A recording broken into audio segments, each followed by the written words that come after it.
नमस्कार मित्रों, स्वागत है आपका मेरे YouTube चैनल सोशल टॉक पर। दर्शक बंधु, आगे बढ़ने से पहले आपको बता दें कि गरुड़ पुराण में कहा गया है कि कथा हो या सीख, अगर बीच में छोड़ दिया जाता है तो वह पाप की श्रेणी में आता है। तो आपसे निवेदन है कि वीडियो को अंत तक पूरा देखें। आज आपका एक और इंतजार खत्म करने जा रहा हूं। जी हां, कुछ समय पहले मैंने आपको एक स्टोरी सुनाई थी अप्सरा साधना की, जिसे काफी ज्यादा लोगों ने सुना है और बहुत ही ज्यादा लायक भी किया है। तो वहां पर हमारी वह स्टोरी पूरी नहीं हुई थी, बल्कि उसकी आगे की स्टोरी के लिए मैंने आपको कहा था कि मैं बहुत ही जल्दी आपको वह घटना बताऊंगा। तो आप लोगों का इतना सारा प्रेम देखकर मेरे ऊपर भी दबाव पड़ गया कि मैं जल्द से जल्द आपके लिए वह आगे की घटना लेकर के आऊं। तो सबसे पहले तुम्हें यह बता दूं कि अगर किसी ने भी उस अप्सरा साधना का पहला पार्ट नहीं सुना है तो पहले उसे जाकर जरूर सुने, वरना यह स्टोरी आपको पूरी तरह से समझ नहीं आएगी। फिर भी मैं एक बार आप सभी को उस पहले वाले पार्ट की शॉर्ट स्टोरी याद दिला देता हूं। तो आपने अब तक यह जान लिया था कि पढ़ाई लिखाई में कमजोर कमलेश को सब लोग बहुत ट्रोल करते थे। यहां तक कि उसके घर वाले भी इस वजह से कमलेश काफी परेशान था। फिर एक दिन उसने अप्सरा की साधना की और एक अप्सरा ने को सिद्ध कर लिया। नैनी का साथ पाकर कमलेश में आत्मविश्वास आया और वह मेहनत करते हुए पढ़ाई में काफी अच्छा हो गया और आखिरकार बेंगलुरु की एक अच्छी कंपनी में जॉब करने बोर चला गया। अब उसके आगे क्या हुआ, यह आपको आज जानने को मिलेगा। तो जो भी साथी पहली बार स्टोरी सुन रहे हैं, उनका तहे दिल से हार्दिक स्वागत है और पहला पार्ट जरूर सुन लेना। और जो साथी हॉरर चीजों को, उन घटनाओं को जानने में इंटरेस्टेड हैं, वो हमारे चैनल को सब्सक्राइब कर सकते हैं। हमारी फैमिली का हिस्सा बन जाइए ताकि ऐसी और घटनाएं मैं आपके लिए ज्यादा से ज्यादा लेकर के आ सकूं। तो चलिए अब स्टोरी को आगे बढ़ाते हैं। तो कमलेश बेंगलुरु की कंपनी में काम कर रहा था। उसने एक बेडरूम होल किचन का फ्लैट ले रखा था और घर के अंदर सारी जरूरत की चीजें रख रखी थीं, और यह सब उसने अपनी कमाई के पैसों से किया था। कमलेश ने के साथ वहां बड़े आराम से रह रहा था। 2-3 महीनों में छुट्टी लेकर वो नैनी को शिमला वगैरह घुमाने ले जाता। कई बार तो वह उसे विदेश भी लेकर जा चुका था। नयनी और कमलेश एक साथ काफी खुश थे। कमलेश अपने काम में इतना अच्छा हो गया था कि अब तो उसकी सैलरी भी पहले से बहुत अच्छी हो गई थी। कमलेश के भाई अब उससे जलने लगे थे। उसका छोटा भाई, जिसके ऊपर उसके घर वालों को गर्व था, वह ड्रग लेते हुए पकड़ा गया था, जिसके कारण उनकी काफी बदनामी तो हुई थी, लेकिन वह लोग इस बात को दबाने की कोशिश करने लगे। उसके कॉलेज के वह लोग जो उससे दुश्मनी रखे हुए थे, अपनी लाइफ में ज्यादा कुछ ना कर सके और अब वह 20,25,000 की नौकरी कर रहे हैं। शीतल की अब तक ना तो शादी हुई है और ना ही वह कोई ढंग का काम कर रही है। उसने भी 20,25,000 की नौकरी पकड़ ली है। उसके माता पिता उसके खराब वर्तमान के लिए उसे दोष देते थे, क्योंकि अगर वह उस समय यह सब न करती तो आज उसका भविष्य अच्छा होता, उसकी अच्छी जगह शादी हो गई होती। कुल मिलाकर कमलेश को जितने लोगों ने भी परेशान किया था, उन सभी की जिंदगी बिल्कुल झंड हो गई थी। इन्हीं सबके दौरान कॉलेज का रियूनियन हुआ और इसमें सभी टीचर्स और बच्चों को बुलाया गया, जिसमें कमलेश का भी नाम था। कमलेश को इनविटेशन तो मिला, लेकिन कमलेश की वहां जाने में बिल्कुल भी रुचि नहीं थी। लेकिन जब नयनी को यह बात पता चली तो वह उससे बोली, मेरे ख्याल से तुम्हें वहां जाना चाहिए, क्योंकि यह वही जगह थी जहां से यह सब शुरू हुआ था, जहां से हम दोनों मिले थे। तुम उन सभी के लिए एक उदाहरण बनोगे कि इंसान अगर चाहे तो बहुत कुछ कर सकता है। कमलेश नन्ही का बहुत सम्मान करता था और वह जो भी कहती थी जरूर करता था। इसीलिए वह उसे मना ना कर सका और वापस जाने के लिए निकल पड़ा। कमलेश ने इस बारे में जब अपने घर पर बताया कि वह आ रहा है, तब उसके घर वाले बहुत खुश हुए, क्योंकि कमलेश ने उनका नाम रोशन जो किया था। वह खुशी खुशी यह बात अपने आस पड़ोस के लोगों को बताने लगे। जैसे ही पड़ोसियों को यह बात पता चली तो वह लोग उनसे पूछने लगे कि कमलेश की शादी हुई या नहीं। तब जब उन्होंने मना किया तो उनकी आंखों में चमक आ गई और उन्होंने अपनी अपनी बेटियों का प्रस्ताव कमलेश के लिए दिए। यहां पर कमलेश की मां ने तुनकते हुए उन्हें मना कर दिया। यहां उनके मन में था कि कमलेश की शादी किसी ऐसी जगह करवाएगी जहां से मोटा दहेज मिले। खैर, कमलेश ने यहां आकर एक होटल में चेक इन किया क्योंकि वह पुरानी बात को भूला नहीं था। इस शहर को देखकर उसके मन में काफी सारे भाव आ जा रहे थे। यहां पर उसने कितना कुछ सहा था, लेकिन अब उसके हालात बदल चुके हैं। उसके पास आज सब कुछ था और जिन लोगों ने भी उसे नीचा दिखाया था, आज वह उसके आगे कुछ नहीं थे। खैर, यहां आकर उसकी मां ने उसे घर बुलाया। तब कमलेश ने साफ बोल दिया कि वह मिलने आ जाएगा, लेकिन वहां रहेगा नहीं, क्योंकि जब उसे जरूरत थी तब तो उसे यहां से निकाल दिया गया था और अब उसे जरूरत नहीं है। शाम को कमलेश एक प्राइवेट कैब से घर पहुंचा तो हर कोई उसे देखता ही रह गया। कमलेश जब घर आया तो उसके मां बाप खुशी से फूले न समाये। कमलेश अब काफी तंदुरुस्त लग रहा था। उसके शरीर पर बाजुओं और सीने पर शर्ट कसी हुई थी, जिससे कि उसका कसरती शरीर काफी अच्छा लग रहा था। कमलेश घर पर आकर बैठा। इस दौरान उसके पिता, दोनों भाई और मां भी वहीं थे। कुछ देर बाद उसके पापा बोले, अब भी वहीं काम करते हो? खैर, यहां आकर उसकी मां ने उसे घर बुलाया। तब कमलेश ने साफ बोल दिया कि वह मिलने आ जाएगा, लेकिन वहां रहेगा नहीं, क्योंकि जब उसे जरूरत थी तब तो उसे यहां से निकाल दिया गया था और अब उसे जरूरत नहीं है। शाम को कमलेश एक प्राइवेट कैब से घर पहुंचा तो हर कोई उसे देखता ही रह गया। कमलेश जब घर आया तो उसके मां बाप खुशी से फूले ना समाये। कमलेश अब काफी तंदुरुस्त लग रहा था। उसके शरीर पर बाजुओं और सीने पर शर्ट कसी हुई थी, जिससे कि उसका कसरती शरीर काफी अच्छा लग रहा था। कमलेश घर पर आकर बैठा। इस दौरान उसके पिता, दोनों भाई और मां भी वहीं थे। कुछ देर बाद उसके पापा बोले, अब भी वहीं काम करते हो? कमलेश बोला, नहीं, वहां मैंने साल भर काम किया था। उससे अच्छा एक्सपीरियंस मिल गया तो और अच्छी जगह काम लग गया। उसकी मां बोली, वैसे अभी कितना कमा रहा है तू? कमलेश बोला, 3 के आसपास। कमलेश का बड़ा भाई बोला, 3,500। कमलेश बोला, नहीं, लाख। उसका बड़ा भाई हैरानी से बोला, साल के? कमलेश हंसा और बोला, अरे साल के अगर 3 लाख लेने होते तो यहां मुझे काम की कमी थी क्या? 35 लाख महीने के। यह सुनकर उसके पिता बोले, मुझे गर्व है तुझ पर, मैंने हमेशा तुझे कम आंका, लेकिन तूने सच में मेरा नाम रोशन कर दिया। अब हर जगह मुझसे तेरे बारे में जरूर पूछा जाता है। इस पर कमलेश हल्के हल्के से मुस्कुरा दिया। वहीं नियनी उससे बोली, मुझे सच में बहुत खुशी हो रही है। ये सच में वही घर है जहां से तुम्हें जलील करके निकाला गया था।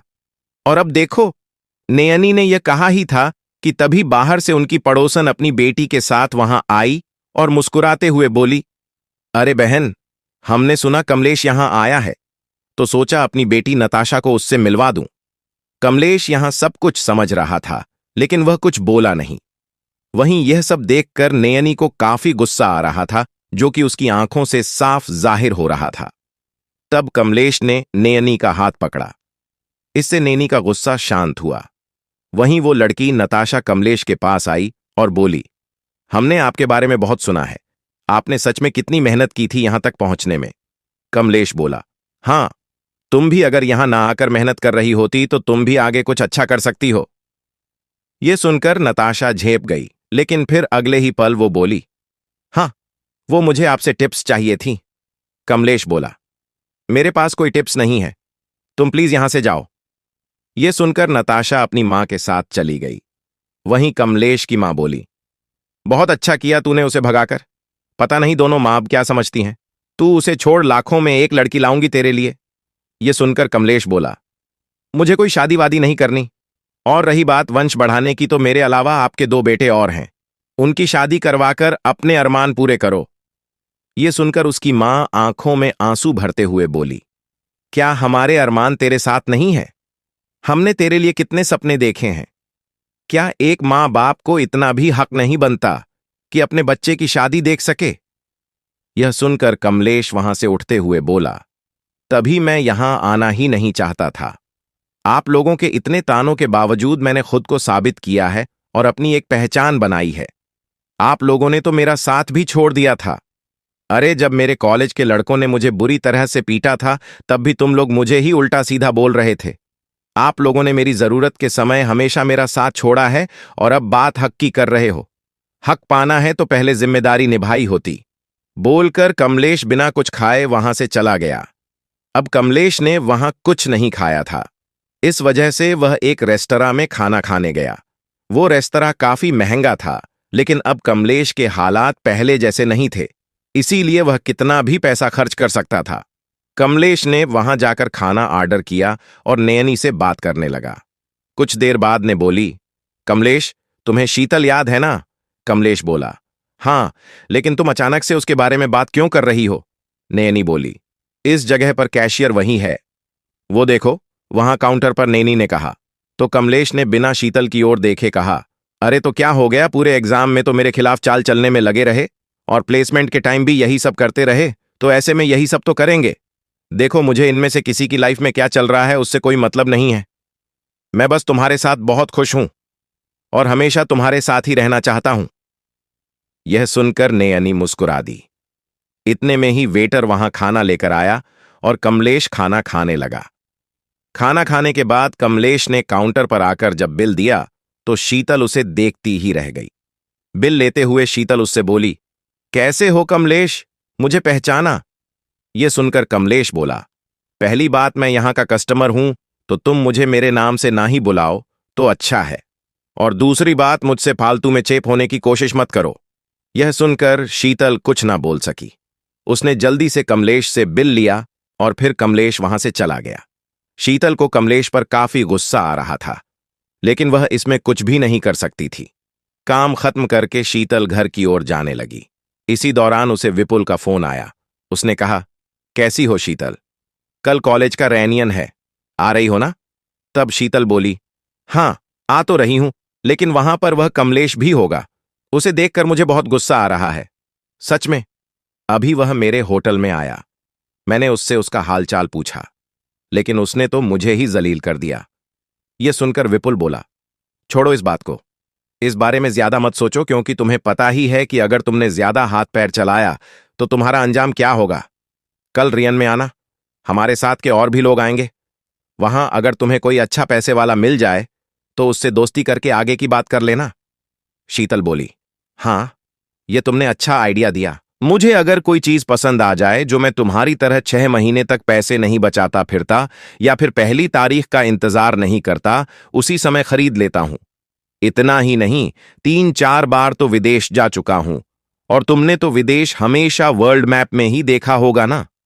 यह सुनकर मनीष को काफी गुस्सा आया और तभी एक टीचर ने आकर कहा, मनीष, तुम आज भी नहीं सुधरे।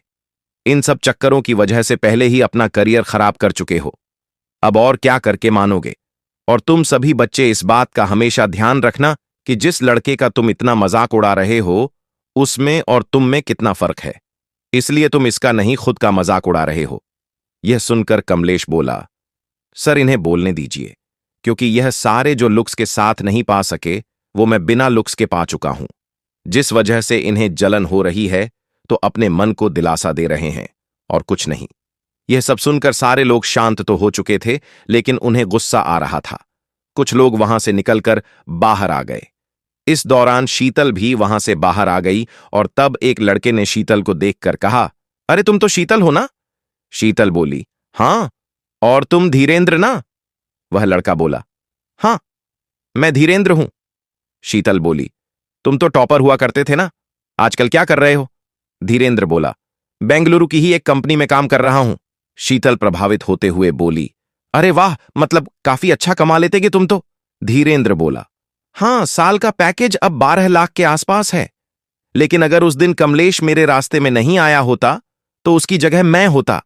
यह सुनकर शीतल हैरानी से बोली, यह तुम क्या बोल रहे हो? इस कमलेश ने तुम्हारा मौका छीना? धीरेंद्र बोला, हां, मैं टॉपर था, इसलिए यह मौका मुझे मिलना चाहिए था, लेकिन मिला उसे। असल में उस समय एक चीज हुई थी, और वो यह कि हम दोनों को ही एक साथ इंटरव्यू के लिए बुलाया गया था। और फिर धीरेंद्र उस समय हुई घटना को बताता है, जिसे मैं आपको उसी टाइम पीरियड में सुनाता हूं। कमलेश और धीरेंद्र दोनों ही एक साथ उस कमरे में जाते हैं। कंपनी के लोग उन दोनों की फाइल देखते हैं और फिर दोनों से सवाल जवाब शुरू करते हैं। दोनों ही उनके सवालों का जवाब बहुत सहजता से देते हैं। यहां धीरेंद्र को विश्वास था कि उसे ही यह जॉब मिलेगी, क्योंकि उसका प्रदर्शन शुरू से अब तक अच्छा था। वहीं कमलेश के ग्रेड तो अभी सुधरने शुरू हुए थे। कुछ देर बाद एक महिला बोली, मिस्टर धीरेंद्र, आपका प्रदर्शन हमेशा से ही बहुत अच्छा रहा है, जो कि काफी इंप्रेसिव है। वही मिस्टर कमलेश, आपका प्रदर्शन अभी अभी सुधरना शुरू हुआ है और कुछ ही समय में काफी सुधार आया है। क्या आपने चीटिंग की थी? यह सुनकर धीरेंद्र को हंसी आ गई। वहीं कमलेश बिल्कुल सामान्य तरीके से बोला, मैम, मेरे ऊपर किसी को भरोसा नहीं था, यहां तक कि मेरे मां बाप को भी नहीं। मुझे कॉलेज के कुछ लोग बोली करते हैं। इसकी शिकायत जब मैंने सबसे की तो मेरी किसी ने नहीं सुनी, यहां तक कि मेरे मां बाप ने भी नहीं। यहां तक कि मेरे मां बाप ने तो मुझे घर से तक निकाल दिया था। तब मैंने सोच लिया था कि मेरे साथ कोई भी नहीं है, इसलिए मुझे इन सबको इग्नोर करके आगे बढ़ना होगा। फिर मैंने पार्ट टाइम जॉब के साथ अपनी पढ़ाई की, खुद को इतना झोंक दिया इन सब में कि किसी पर ध्यान नहीं दिया और रिजल्ट आपके सामने है। यह सब सुनकर वे सारे लोग एक दूसरे का मुंह ताकने लगे। फिर एक शख्स जो कि उनका सीनियर था बोला, मिस्टर कमलेश, आपकी जर्नी काफी दिलचस्प है। आपने मुश्किल से मुश्किल समय में बहुत अच्छा प्रदर्शन किया है और हमारी कंपनी को यही चाहिए और हम चाहते हैं कि आप इस पोस्ट पर आए। यह सुनकर धीरेंद्र बोला, आई एम सॉरी सर, लेकिन इस जॉब के लिए मैं ज्यादा एलिजिबल रहूंगा क्योंकि मैं टॉपर रहा हूं। तब वह शख्स बोला, आपने पढ़ाई के साथ साथ कौन कौन से चैलेंजेस फेस किए हैं? देखिए मिस्टर धीरेंद्र, हमें ऐसा एम्प्लॉय चाहिए जो हर सिचुएशन में अच्छा प्रदर्शन करे, इसीलिए हम इसके लिए कमलेश को चुनते हैं। आप भी काफी काबिल हैं, इसीलिए हमारी कंपनी की इससे कम की पोस्ट के लिए चाहे तो इंटरव्यू दे सकते हैं। यह सुनकर धीरेंद्र गुस्से में बोला, मैं हमेशा से टॉपर रहा हूं, इसलिए इसके अंडर तो काम बिल्कुल नहीं करूंगा। बोलकर धीरेंद्र तेजी से वहां से चला गया। फिर धीरेंद्र ने शीतल को आगे कहा, मुझे उस समय बहुत गुस्सा आ रहा था। फिर बाद में मैंने दूसरी कंपनी के लिए इंटरव्यू दिया और उसमें सिलेक्ट हो गया, लेकिन इतनी अच्छी सैलरी नहीं थी उसमें। आज अगर मैं उस कंपनी में होता तो बहुत आगे निकल जाता। तब शीतल बोली, मैं समझ सकती हूं, इस कमलेश ने बहुत लोगों का कैरियर खाया है। पता नहीं अपने आप को समझता क्या है। वो अप्सरा इसके साथ है, तभी यह इतना उड़ रहा है। यह सुनकर धीरेंद्र हैरानी से बोला, अप्सरा? वो अप्सरा जो आर्षि मुनियों के टाइम पर होती थी? क्या मजाक है? शीतल बोली, अरे मजाक नहीं, सच है। तभी तो आज वह इस मुकाम पर है, वरना सोचो कि उसे यह सब कैसे मिल सकता है। हमने बहुत कोशिश की थी उस कमलेश से उस अप्सरा को छीनने की, लेकिन सब उल्टा हो गया हमारे साथ। आज उसी की वजह से हम इस हालत में हैं। यह सुनकर धीरेंद्र सोच में पड़ गया। फिर कुछ देर बाद वह बोला, इस कमलेश ने मेरा मौका छीन लिया और मैं इसे इतनी आसानी से तो जाने नहीं दूंगा। शीतल बोली, अरे तुम अकेले कर ही क्या लोगे, और हमने क्या कर लिया? बेहतर यही होगा कि उससे दूर रहो और अपने काम में ही फोकस करो। धीरेंद्र ने इस पर कुछ नहीं कहा, लेकिन अब वह कमलेश से बदला लेना चाहता था और उसके लिए उसके दिमाग में एक योजना आई। कमलेश वहीं खड़ा था कि तभी धीरेंद्र उसके पास आया और बोला, तुमने सच में कमाल कर दिया कमलेश।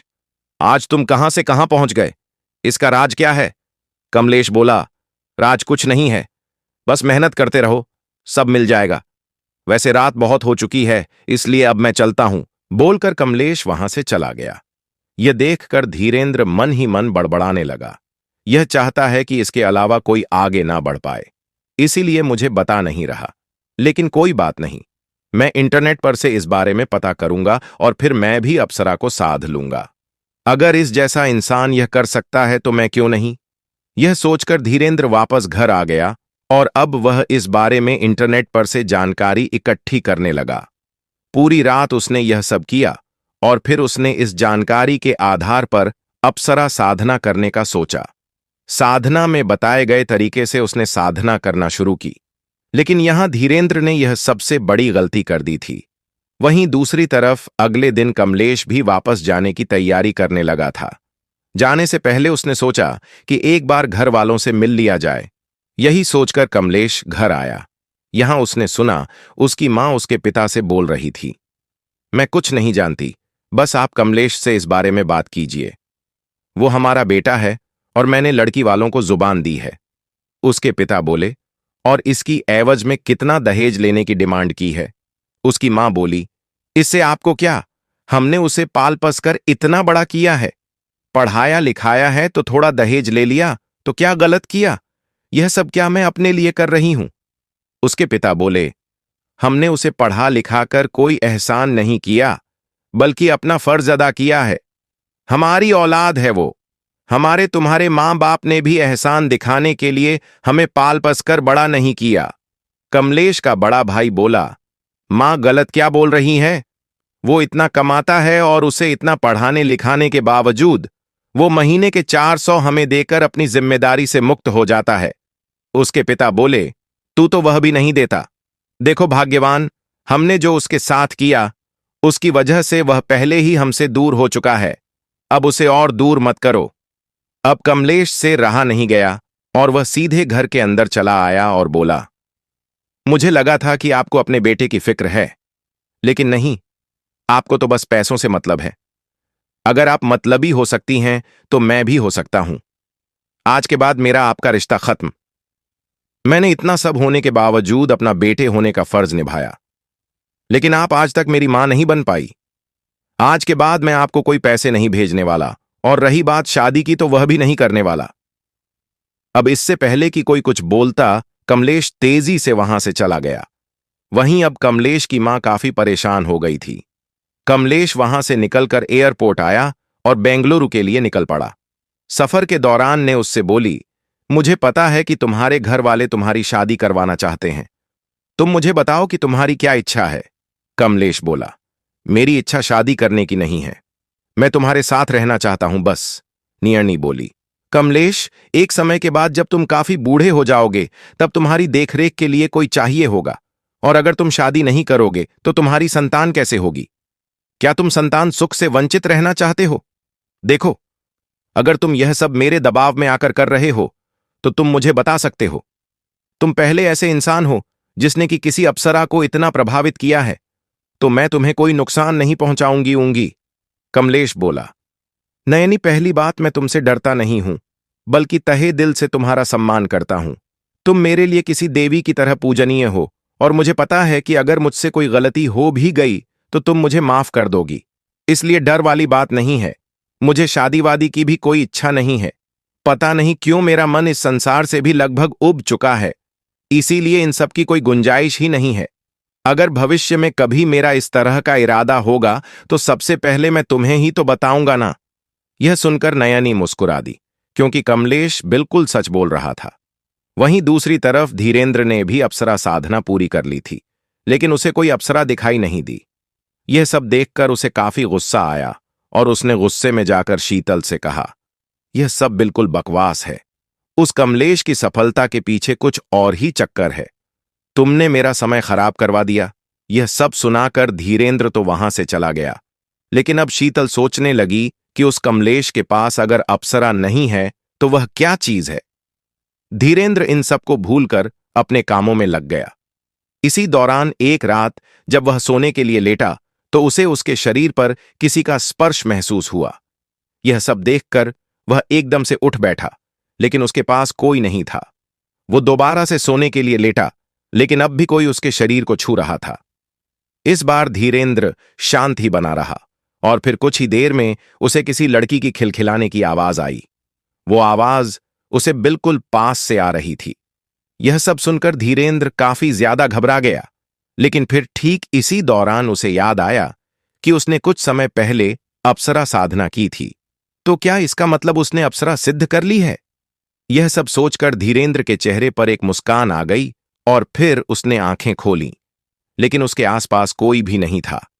यह देखकर धीरेंद्र बोला, अरे मैं ही तो तुम्हारा मालिक हूं। मैंने तुम्हें साधा है, लेकिन उसे कोई आवाज नहीं आई। यह देखकर वह दोबारा आंखें बंद करके लेट गया। ऐसा होते ही दोबारा उसे वही सब महसूस हुआ।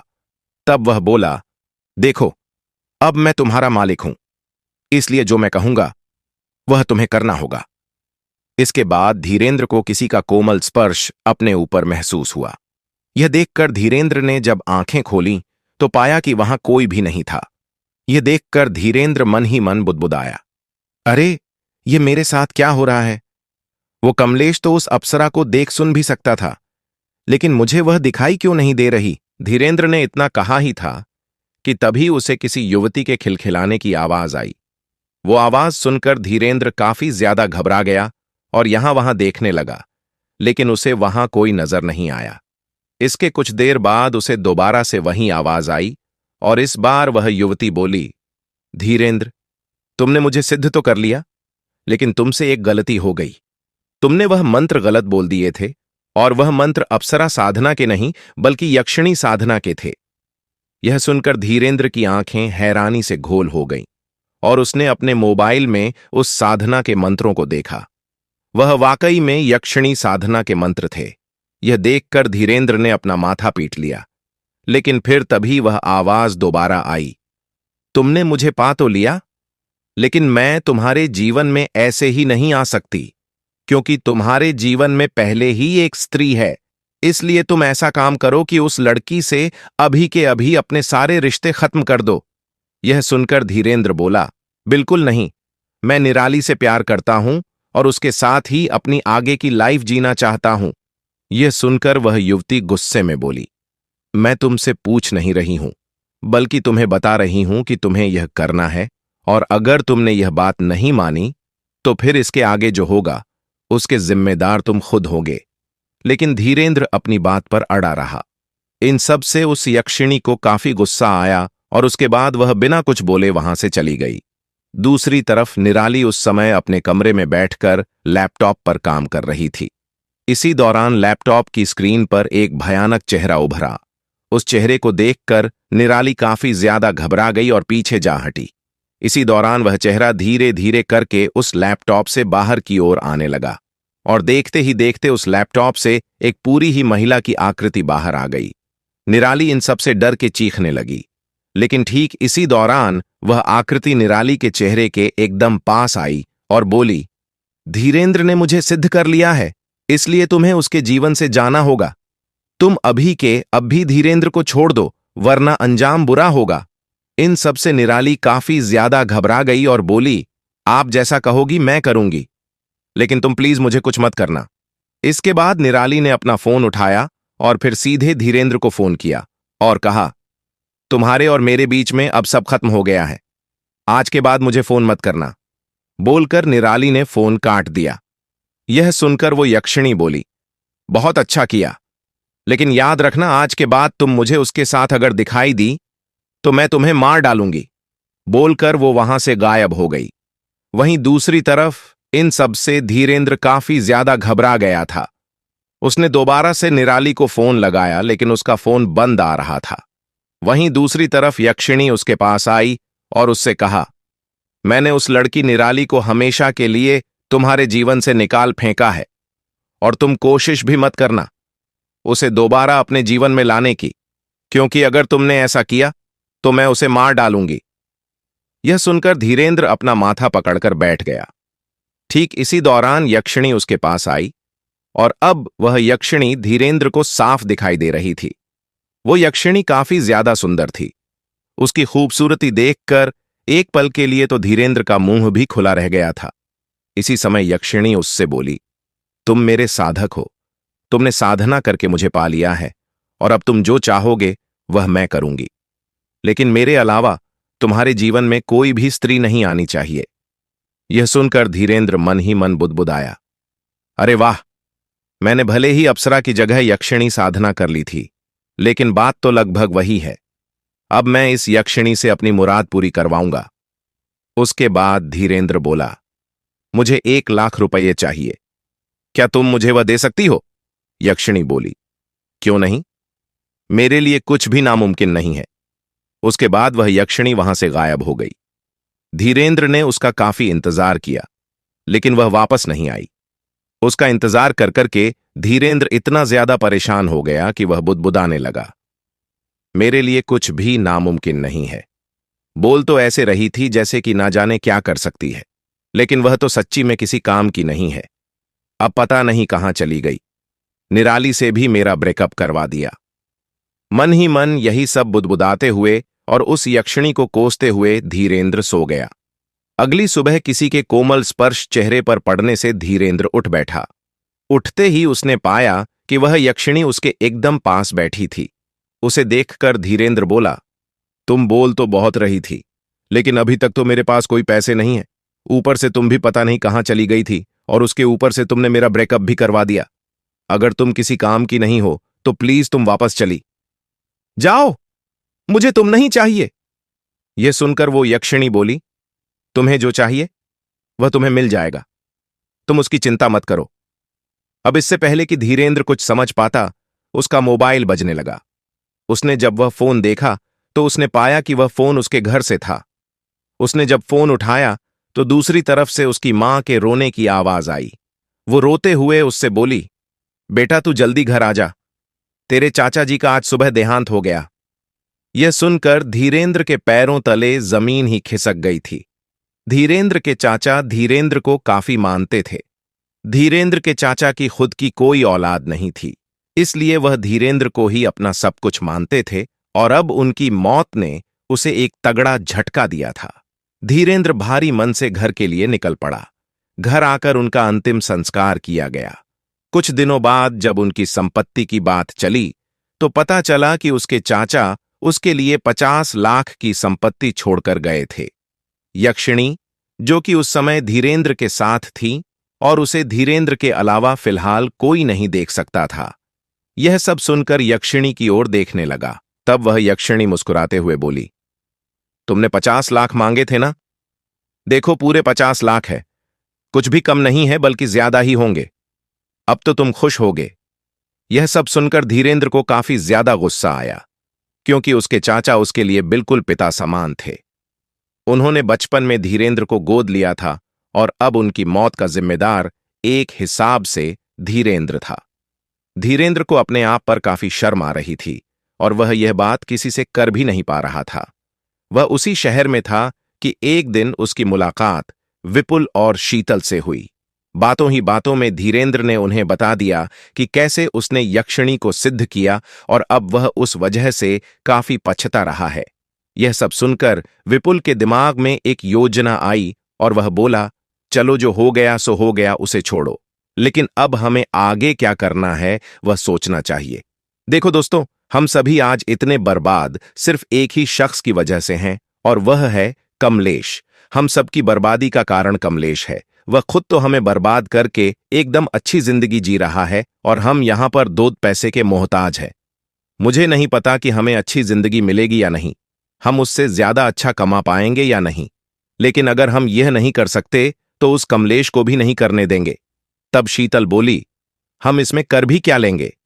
तुम्हें तो पता ही है कि उसके पास कौन है, और अगर हमने दोबारा से ऐसी कोई घटिया हरकत की तो हमारे साथ क्या होगा, उसका अंजाम भी तुम्हें पता है।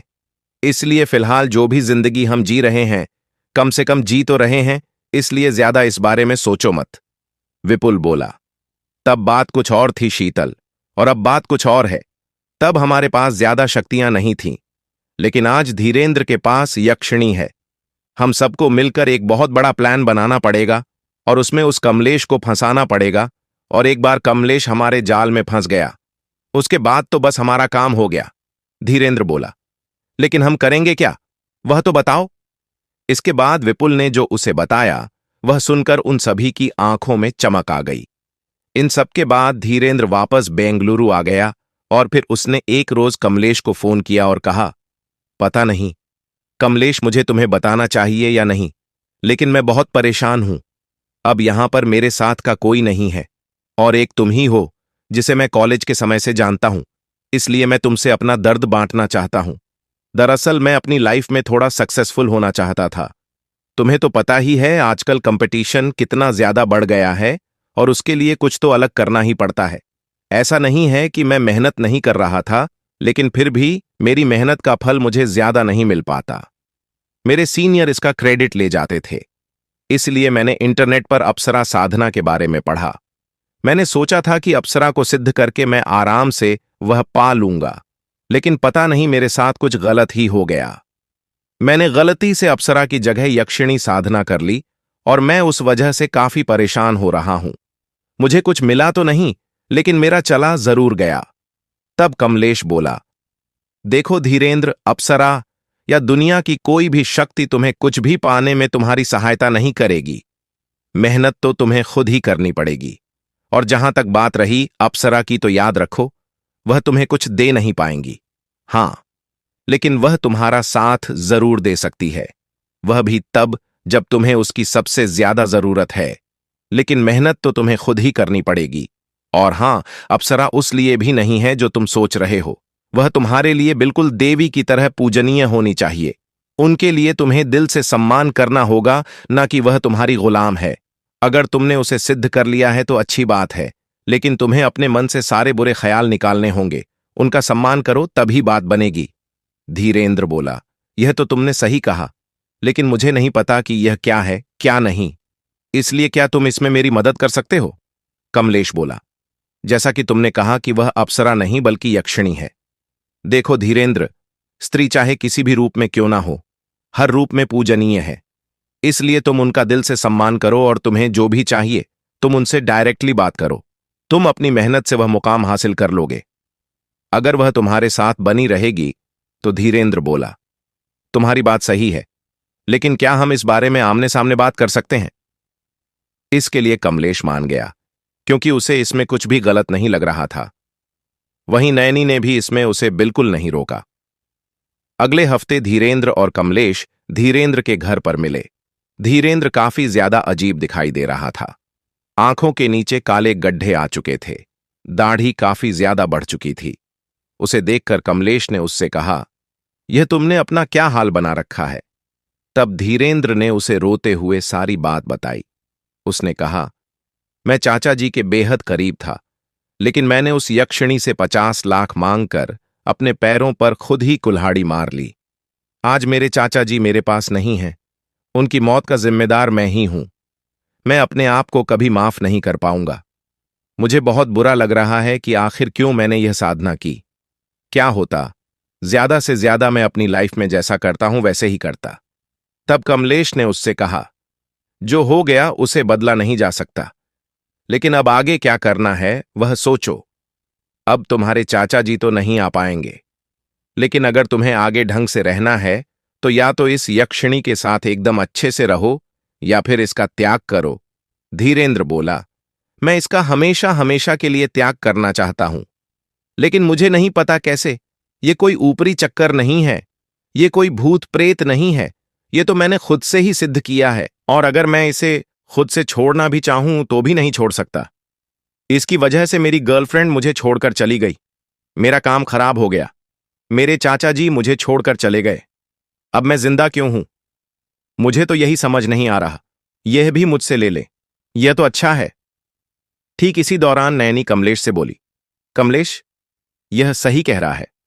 वह यक्षिणी यही है, उसे मैं देख सकती हूं। अब मैं इससे यही कहना चाहूंगी कि यह इस यक्षिणी के साथ ही रहे हमेशा, और किसी पर स्त्री की तरफ आंख उठाकर भी ना देखे, वरना अंजाम उस स्त्री को ही भुगतना पड़ेगा। यह सुनकर कमलेश ने धीरेंद्र की ओर देखा, जो कि चेहरे से काफी उदास लग रहा था। फिर कमलेश बोला, धीरेंद्र, तुम इस यक्षिणी के साथ ही पूरी जिंदगी रहो, तभी तुम रह पाओगे, और उसका अच्छे से सम्मान करो। धीरेंद्र बोला, मैं किसी ऐसी शक्ति के साथ पूरी जिंदगी नहीं रह सकता। बात को समझो कमलेश, अभी तो मैं जवान हूं, रह सकता हूं, लेकिन एक समय के बाद मैं बुढ़ा होऊंगा। मुझे एक सहारे की जरूरत होगी। तो मैं क्या इस यक्षिणी के सहारे रहूंगा? मुझे इससे छुटकारा चाहिए। मेरी मदद करो प्लीज। इसी दौरान नयनी बोली, यह हम नहीं कर सकते कमलेश। इसे इसकी समस्या से खुद ही निपटना होगा। इस तरह की साधना करते समय साधक को पता होना चाहिए कि इसके क्या हानि और लाभ हो सकते हैं।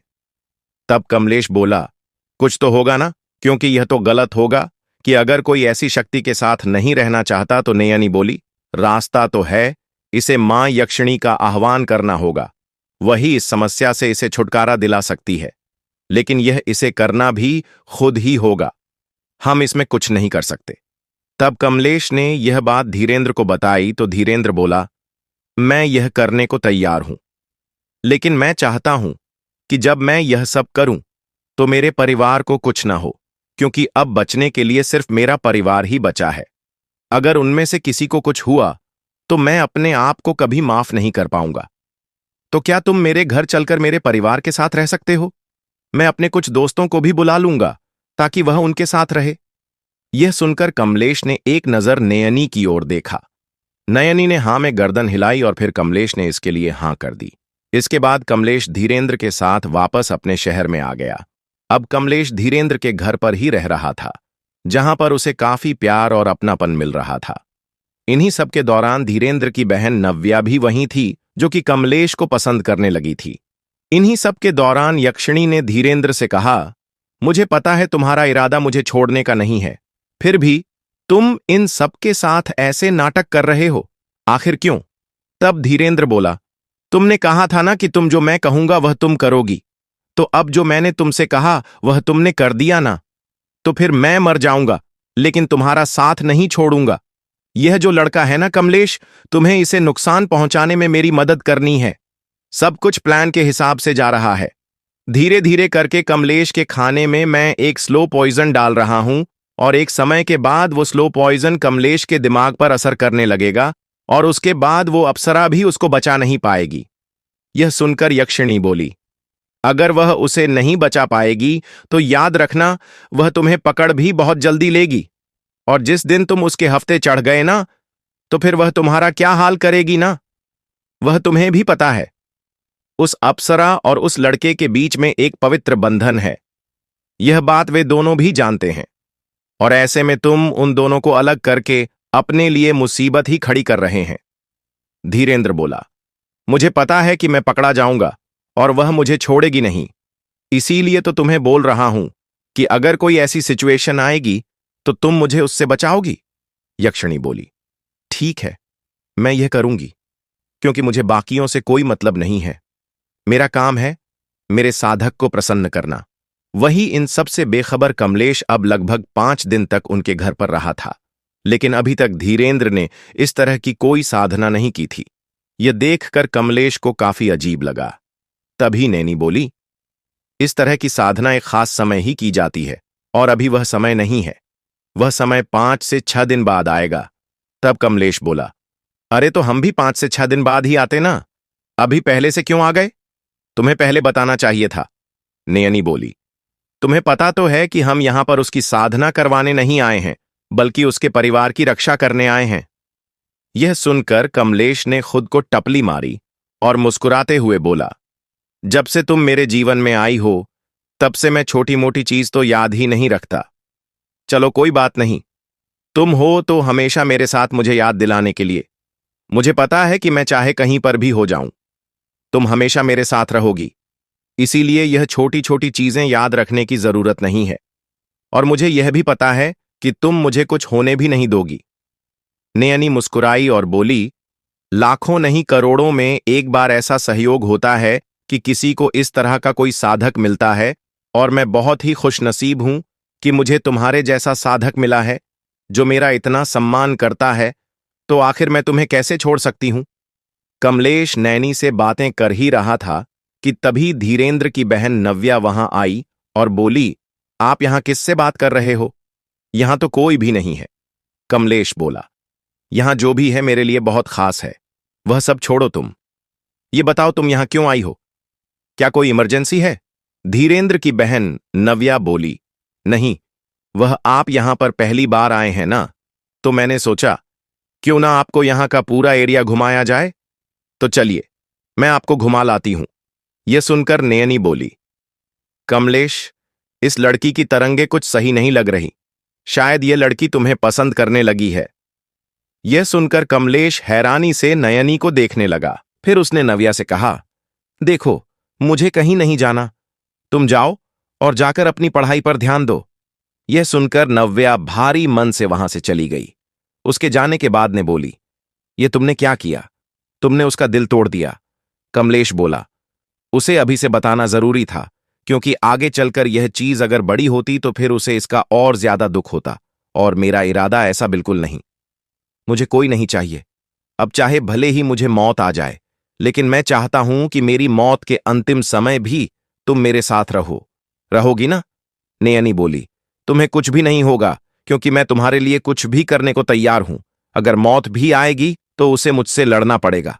इसके आगे कमलेश कुछ न बोल सका। वहीं दूसरी तरफ नव्या रोते हुए अपने कमरे में जा रही थी।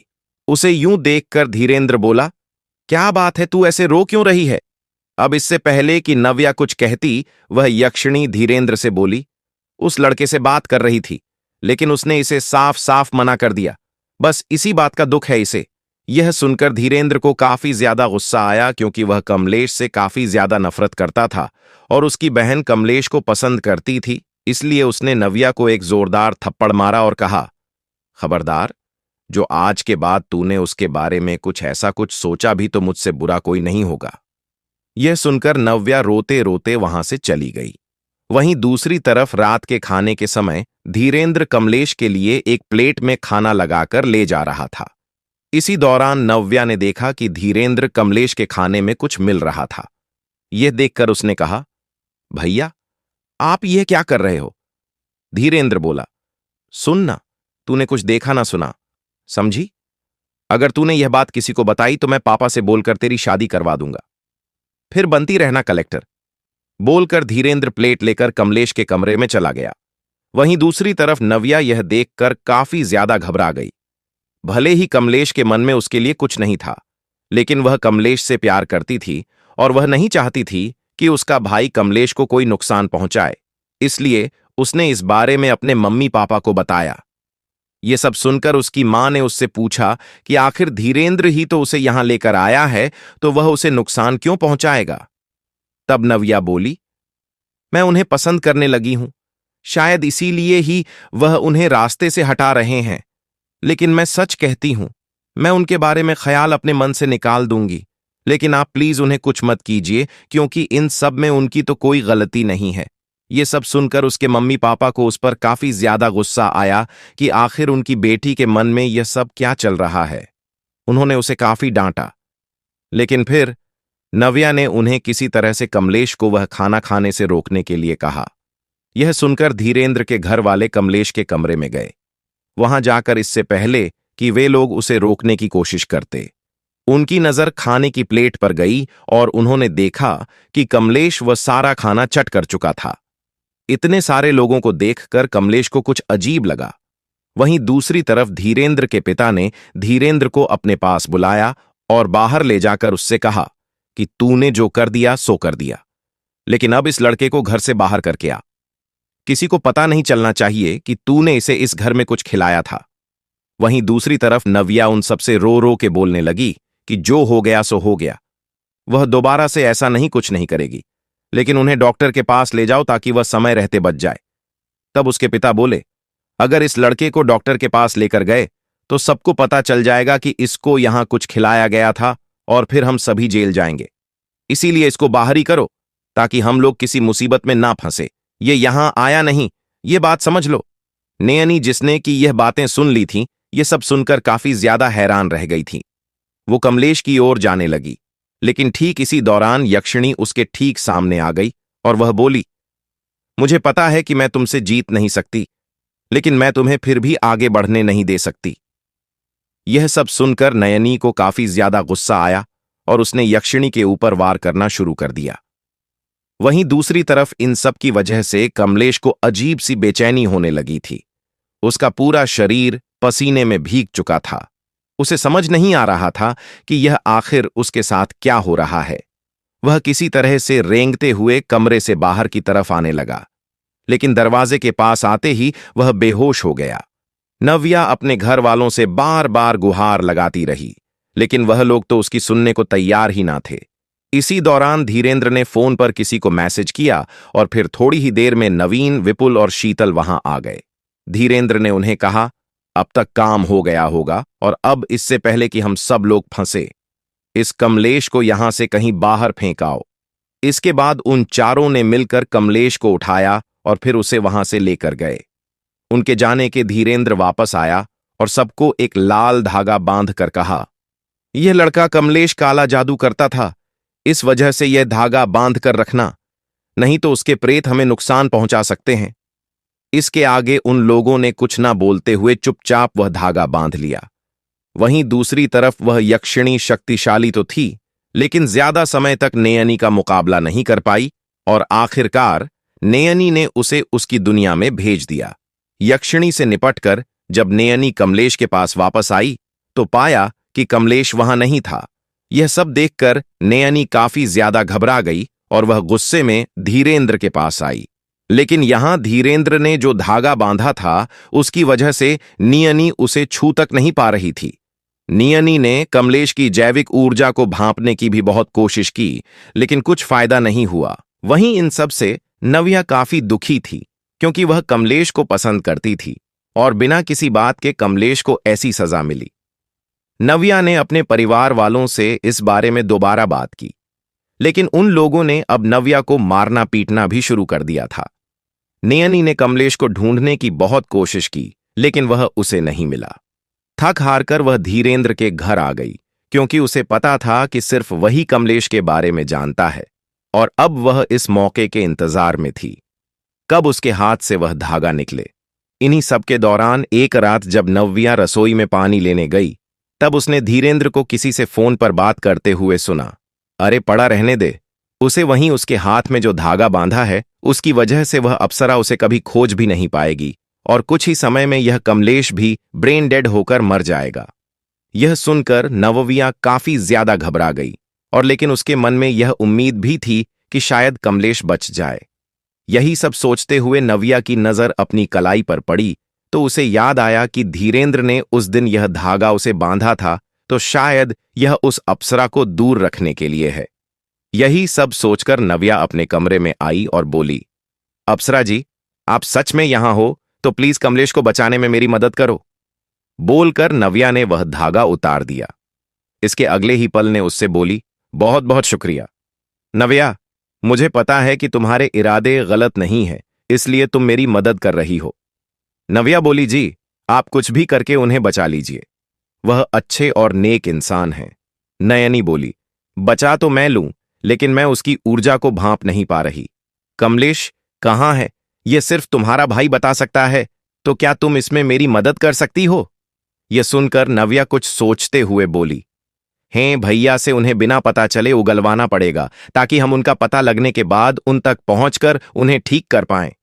और वह कैसे, वो मुझे पता है।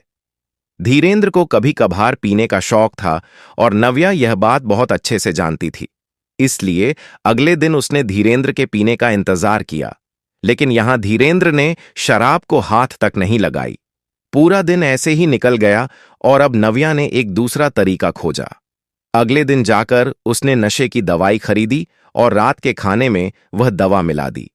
नव्या के पूरे परिवार ने खाना खाया, लेकिन नव्या ने पेट खराब का बोलकर अपने लिए अलग से खिचड़ी बना ली। खाना खाने के कुछ देर बाद उन सब लोगों का सिर घूमने लगा और उनके मम्मी पापा तो जाकर सो गए।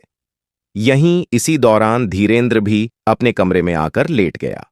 नशा धीरे धीरे उसके ऊपर हावी हो रहा था और आखिर में वह समय भी आया जब धीरेंद्र पूरी तरह से नशे की आगोश में आ गया।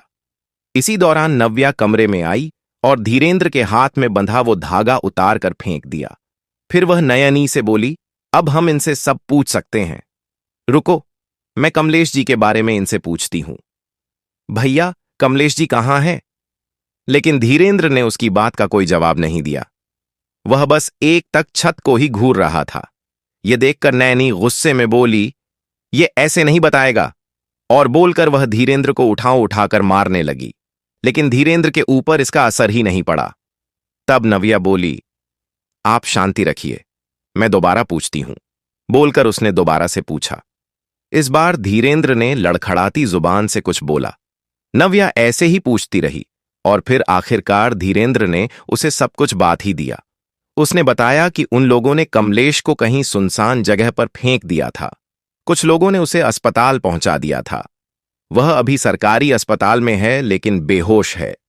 उसने बताया कि धीरेंद्र ने उसे डेली थोड़ा थोड़ा करके स्नो पॉइजन दिया था, जिस वजह से उसका असर कमलेश के दिमाग पर हुआ है और वह फिलहाल कोमा में है।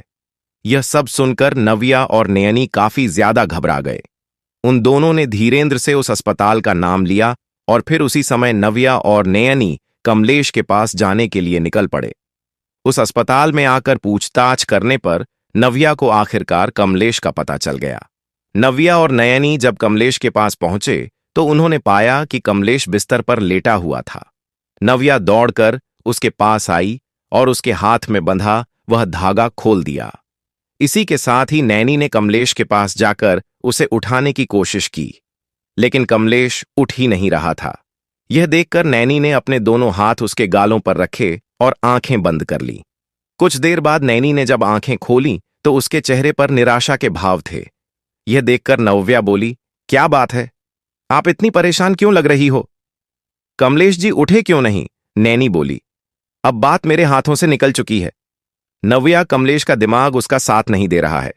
उसके शरीर के साथ उसका संपर्क लगभग कट सा गया है और अगर ऐसा ही रहा तो कमलेश नहीं बचेगा। यह सुनकर नव्या काफी ज्यादा घबरा गई और वह बोली, कोई तो तरीका होगा ना जिससे हम इन्हें बचा पाए। मेरे भाई के किए की सजा इन्हें नहीं मिलनी चाहिए। यह सुनकर नयनी बोली, एक रास्ता है।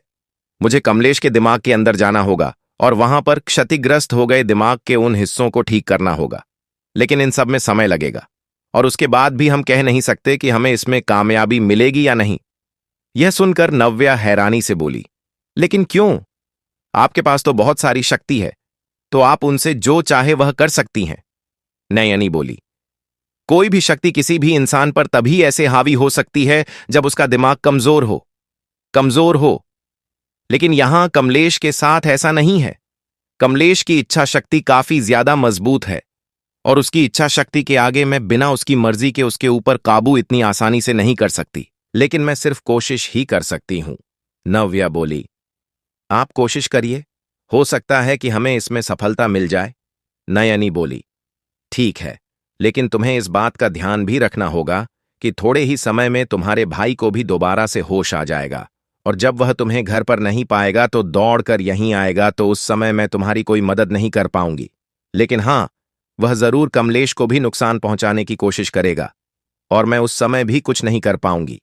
नव्या बोली, आप इन्हें बचा लीजिए, बाकी का काम मैं देख लूंगी।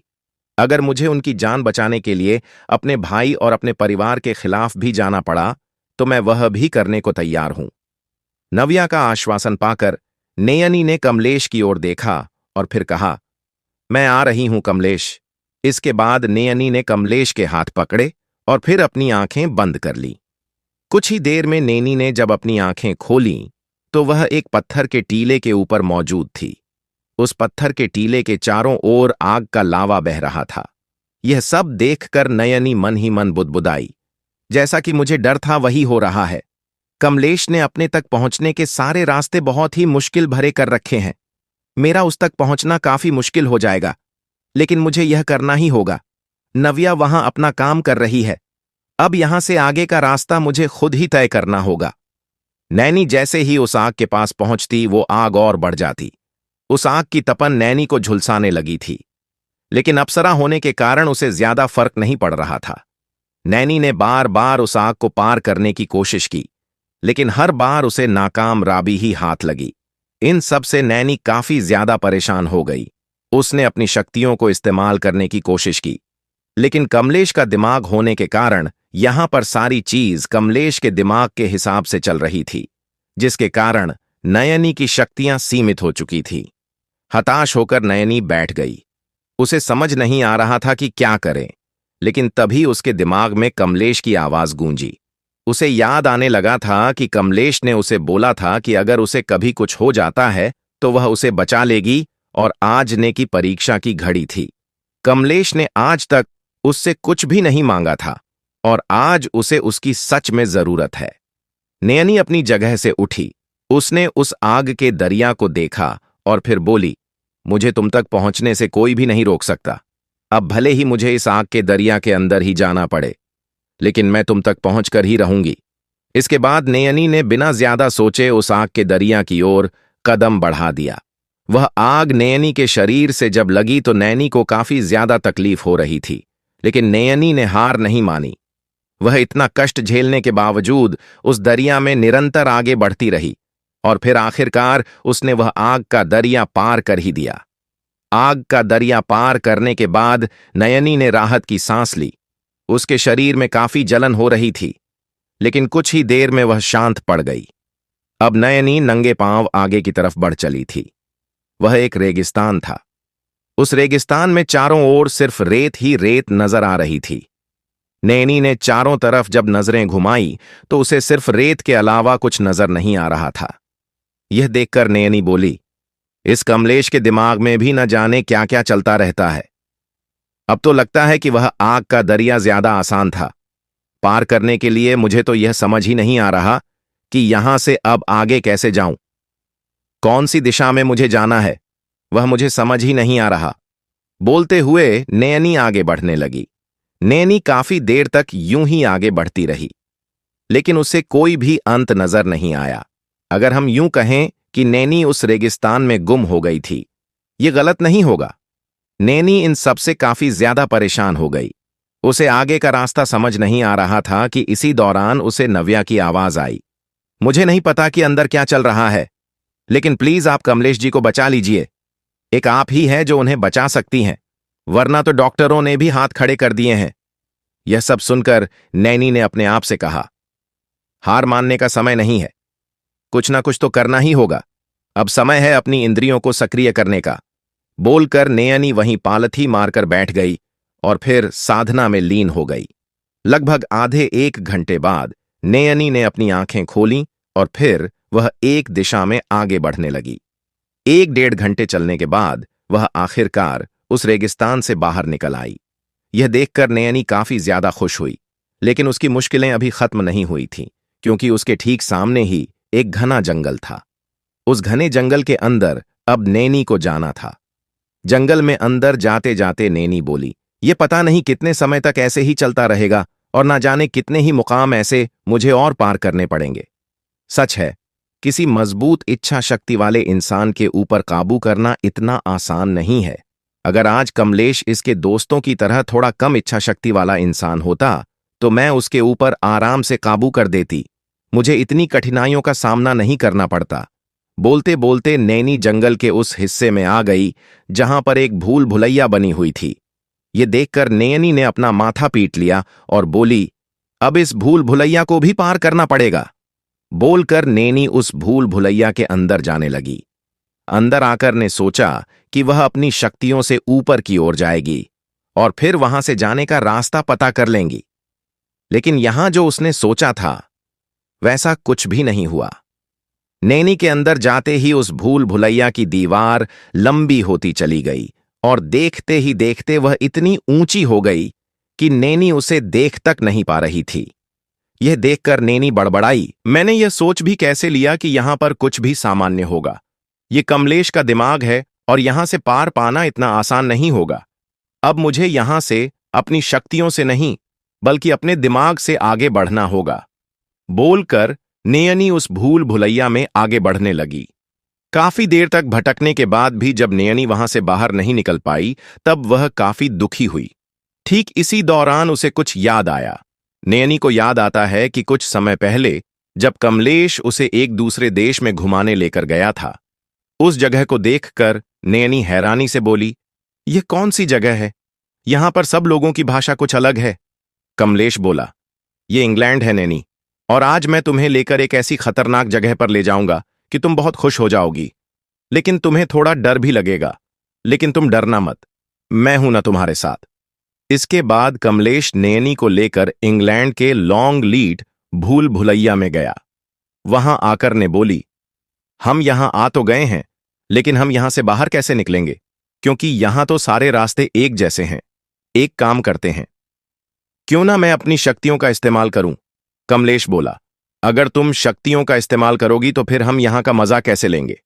देखो, हमें यहां से अपने आप से बाहर निकलने की कोशिश करनी पड़ेगी, और अगर तुम्हें डर लगे तो फिर तुम मुझे बताना, क्योंकि मुझे पता है किसी भी भूल भुलैया से बाहर कैसे निकलना है। नयनी हैरानी से बोली, क्या बात कर रहे हो? मतलब तुम किसी भी भूल भुलैया से बाहर निकल सकते हो? बड़ी आसानी से, कमलेश बोला। बड़ी आसानी से तो नहीं, लेकिन निकल तो जाऊंगा ही, क्योंकि भूल भुलैया से बाहर निकलने की टेक्निक होती है। देखो, जब भी कोई भी भूल भुलैया क्यों ना हो, हमेशा स्टार्टिंग में उसमें दाईं ओर मुड़ो और लास्ट तक दाईं ओर ही मुड़ते रहो। इससे तुम बहुत ही आसानी से भूल भुलैया से बाहर निकल जाओगे। अब देखो, मैंने शुरुआत से ही दाएं ओर अपना हाथ रखा हुआ है, इसलिए हम सही जा रहे हैं। इसके बाद कमलेश और नयनी कुछ ही देर में उस भूल भुलैया से बाहर निकल आए। अब नैनी अपने ख्यालों से वर्तमान समय में वापस आ चुकी थी। वह उठ खड़ी हुई और बोली, मुझे आगे का रास्ता भले ही नहीं पता, लेकिन मैं यहां से वहां पर जा सकती हूं जहां से यह भूल भुलैया शुरू हुई थी। इसके बाद नैनी ने अपनी शक्तियों का इस्तेमाल किया और फिर उस भूल भुलैया के शुरुआत में आ गई। उसके बाद उसने कमलेश की बताई गई तकनीक को इस्तेमाल किया और हमेशा बाईं ओर की दीवार का रुख किया। लगभग 1 घंटे बाद वह उस भूल भुलैया से बाहर निकल आई। बाहर निकलते ही वह मुस्कुराते हुए बोली, तुम्हारा बहुत बहुत शुक्रिया कमलेश। आज तुम्हारी ही वजह से मैं यहां से बाहर निकली हूं। तुमने हमेशा से अपनी मेहनत को ज्यादा अहमियत दी। मुझे सिद्ध करने के बाद भी तुम मेरी शक्तियों के भरोसे नहीं बैठे रहे। तुम्हारी मेहनत की वजह से ही आज तुम यहां पर हो।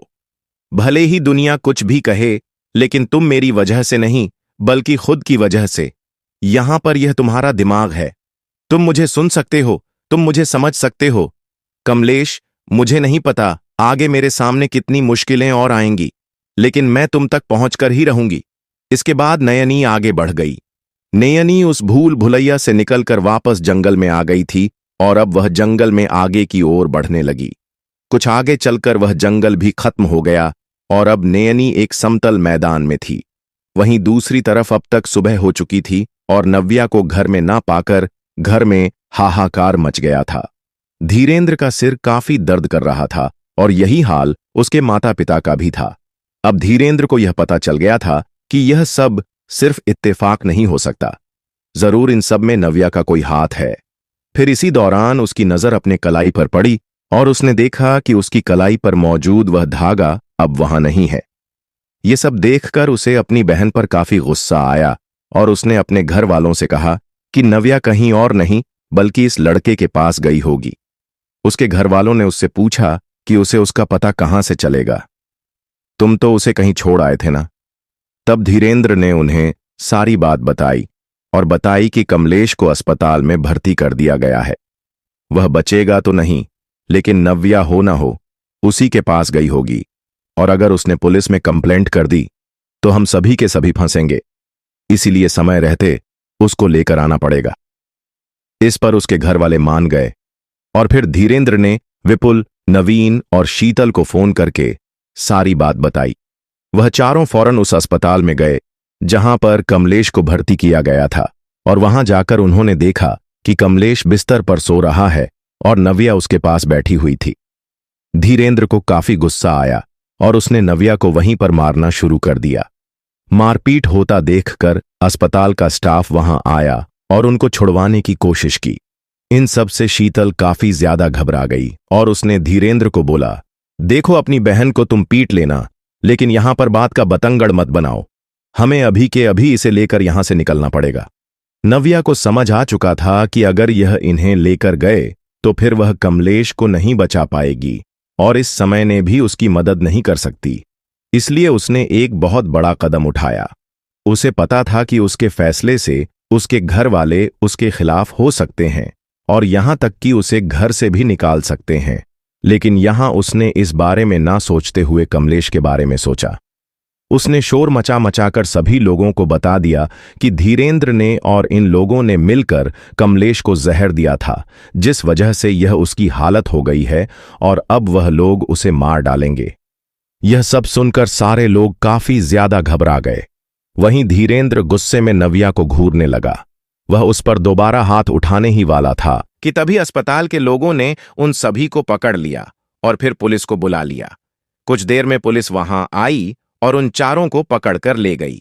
वहीं यह बात जैसे ही नव्या के घर वालों को पता चली, वह लोग अस्पताल आए और नव्या को बहुत खरी खोटी सुनाई। उसकी मां बोली, 4 दिन के प्यार के लिए तूने अपने भाई को जेल पहुंचा दिया। क्या तेरा प्यार तेरे भाई से बढ़कर था? यह सुनकर नव्या गुस्से में बोली, समय रहते अगर आपने भाई को समझाया होता तो भाई यूं जेल नहीं जाते। आप तो मां हैं, आपको उन्हें समझाना चाहिए था कि इस तरह से किसी की हत्या करने की कोशिश कितना बड़ा जुर्म है। अगर मैं नहीं बोलती तो क्या तुम्हारा यह जुर्म छुप जाता? नहीं ना कोई तो बता ही देता। आप लोगों ने उन्हें मुजरिम बना दिया। आपको अपने बेटे की पड़ी है। यह कमलेश भी तो किसी का बेटा है, उसका क्या? नव्या ने उन्हें सुना तो काफी दिया था, लेकिन उनका उनके ऊपर रत्ती भर भी फर्क नहीं पड़ा। वह लोग वहां से चले गए और उन्होंने उसे साफ कह दिया कि आज के बाद हमारे घर के दरवाजे तेरे लिए हमेशा के लिए बंद है। नव्या को इस बात का दुख तो काफी हो रहा था, लेकिन उसने सोचा कि कम से कम कमलेश की जान तो बच जाएगी। वहीं दूसरी तरफ नैनी उस समतल जगह पर आगे बढ़ रही थी, लेकिन वहां दूर दूर तक कुछ भी नजर नहीं आ रहा था। कुछ देर बाद जमीन गर्म होने लगी। यह सब देखकर नयनी काफी ज्यादा घबरा गई। उसके पैर जलने लगे। ठीक इसी दौरान जमीन में से टेंटिकल्स निकलने लगे। यह सब देखकर नयनी पीछे की तरफ मुड़ी, लेकिन वहां पर भी एक एक करके टेंटिकल्स निकलने लगे। धीरे धीरे करके वह सारे टेंटिकल्स विशाल होते चले गए। यह सब देखकर नयनी घबराते हुए बोली, यह सब कमलेश के दिमाग की उपज नहीं है, यह जरूर कुछ और ही बात है। नयनी यह बोल ही रही थी कि तभी अचानक वहां एक भयानक दोहरी आवाज गूंजी, तो तुम हो वह अप्सरा जो हमेशा इसके साथ रहती हो। मैं भी देखती हूं कि तुम इसे यहां से कैसे ले जाती हो। तुम्हारे पास 1 सप्ताह का समय है। 1 सप्ताह के अंदर अंदर अगर तुमसे हो सके तो इसे यहां से ले जाओ, नहीं तो मैं इसे हमेशा हमेशा के लिए अपने साथ अपनी दुनिया में ले जाऊंगी। यह सुनकर नयनी काफी ज्यादा घबरा गई। अब इससे पहले कि वह कुछ बोलती, उसके आसपास के दृश्य बदलने लगे और ठीक इसी दौरान वह दोबारा से असली दुनिया में लौट आई। उसने हैरानी से आसपास देखा और फिर वह नव्या से बोली, कमलेश के दिमाग पर उसका कंट्रोल अब लगभग खत्म हो चुका है। उसका दिमाग सुप्त अवस्था में है और उसके ऊपर कोई खतरनाक साया है और उसे अब बचाना काफी मुश्किल है। यह सुनकर नव्या घबराते हुए बोली, इसका मतलब भाई पूरी तैयारी के साथ कमलेश से बदला ले रहे थे। उन्होंने पहले कमलेश को आपसे दूर किया, फिर उसके बाद उनकी इस हालत में किसी शक्तिशाली प्रेत या फिर ऐसी ही किसी चीज को उनके ऊपर छोड़ दिया जिसकी वजह से आज यह इस हालत में है। नैनी बोली, तुमने सही कहा, और फिर ज्यादा समय तक ऐसे ही रहने के कारण वह चीज इसके ऊपर बहुत अच्छे से अपना कंट्रोल जमा चुकी है। हमें कुछ करना पड़ेगा, नहीं तो हम कमलेश को हमेशा हमेशा के लिए खो देंगे। आखिर क्या करेंगे अब नयनी और नव्या कमलेश को बचाने के लिए? मैं जानता हूं जैसे मेरे अंदर यह तड़प बढ़ती जा रही है कि आगे आखिर कमलेश के साथ क्या हुआ और क्या नहीं। तो ऐसी तड़प आपके अंदर भी है और मैं आपको यकीन दिलाता हूं कि बहुत ही जल्द आपको इसका आगे का पाठ भी मिल जाएगा। अब क्योंकि स्टोरी हमारे पास जैसे जैसे चल के आ रही है, मैं वैसे वैसे ही आपको बताने की कोशिश करता जा रहा हूं, ताकि आप भी स्टोरी में अच्छे से जुड़े रहे और यह नई हॉरर घटनाओं के बारे में जान सकें। क्योंकि आपने अक्सर हमेशा अप्सरा या प्रेत साधना और यक्षिणी की साधना के बारे में सुना तो है, लेकिन कभी इनके बारे में ज्यादा जाना नहीं है। लेकिन यहां पर जो घटना जो स्टोरी चल रही है उसमें इन दोनों ही चीजों का बहुत ही अच्छे से जिक्र है और इनको बहुत ही अच्छे से समझा और जाना जा सकता है। अब देखिए, हर स्टोरी के बारे में लोगों को लगता है कि वह झूठी कहानियां होंगी। तो देखिए, दावा तो हम कभी भी नहीं करते कि यह स्टोरी सच्ची है क्या झूठी, क्योंकि इन चीजों का सबूत नहीं होता है। जो इन चीजों को जानता है, जो मानता है, जो इनको महसूस करता है, वही केवल इनको समझ सकता है। हां, यह बात अलग है कि हम इस स्टोरी को इंटरेस्टिंग बनाने के लिए थोड़ी बहुत चीजों का इस्तेमाल करते हैं, लेकिन पूरी स्टोरी रियल घटनाओं से काफी ज्यादा इंस्पायर्ड होती है। तो आप परेशान मत होइए, बहुत ही जल्दी आपको इस अप्सरा साधना का अगला पार्ट भी जानने को मिलने वाला है। धन्यवाद मित्रों।